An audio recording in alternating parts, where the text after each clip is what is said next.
Very significant that this happened in the Parliament, and this group of politicians, which, as you say, included David Limbrick and Bev MacArthur, and Maura Deeming was there as well, of course. They're calling for an urgent inquiry into Victoria's so-called gay conversion therapy laws. Now, there's been no action since the Spotlight program happened, but suddenly things are starting to move, and this is a positive thing, isn't it? Oh, yeah, very much so. And, Dr. Gillian Spencer also addressed the forum that evening, and she's a senior psychiatrist in Brisbane who has been stood down from her position for questioning how effective puberty blockers are and highlighting the fact that they are actually doing irreversible harm to children.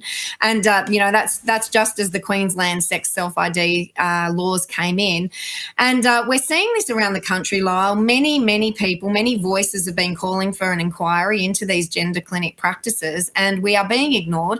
So few politicians have the appetite or the courage to do the right thing. They're bowing their knee to, these activists who, it's not based on medicine, it's not based on science, and it's not based on the best care for particularly children. It's all based on wanting to avoid these activists, these lobby groups. And so it is time that that these politicians took a stand. What are they afraid of? Why not have the inquiry? What do they know they're going to find? We know what they're going to find, and it's about time that they did their jobs and looked after and protected and safeguarded the children of Australia. Yeah, that's right. It's a scandal of the highest order. We've already seen one attempted to have an inquiry at a federal level, shut down. Pauline Hanson put up a motion that was voted down by Liberal and Labor people. Let's hope this Victorian attempt gets legs. But Kirralie, one part of the world where Conservative politicians are starting to find their voice on this issue is in the UK, and the Conservative Party conference under the Prime Minister Rishi Sunak was held in Manchester this week. Some pretty amazing declarations came out of that. Tell us about what happened. Yeah, and that comes on the back of the UK understanding that puberty blockers are not really good for children and putting a pause on those things, as have other countries.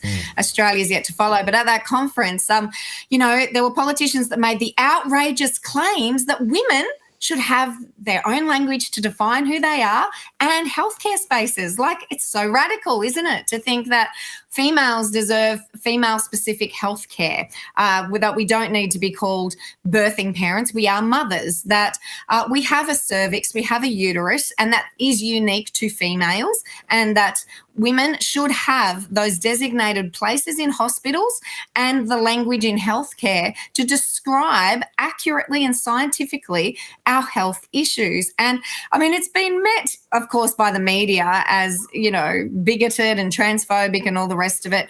Other groups have come out and said, trans women and trans men are going to be discriminated against. And it's simply not the case, Lyle. Adults can identify however they please, but our bodies, our physiological reality matters, and doctors, healthcare professionals need accurate language and the ability to treat women with dignity, with privacy, with respect, and with accuracy when it comes to these issues.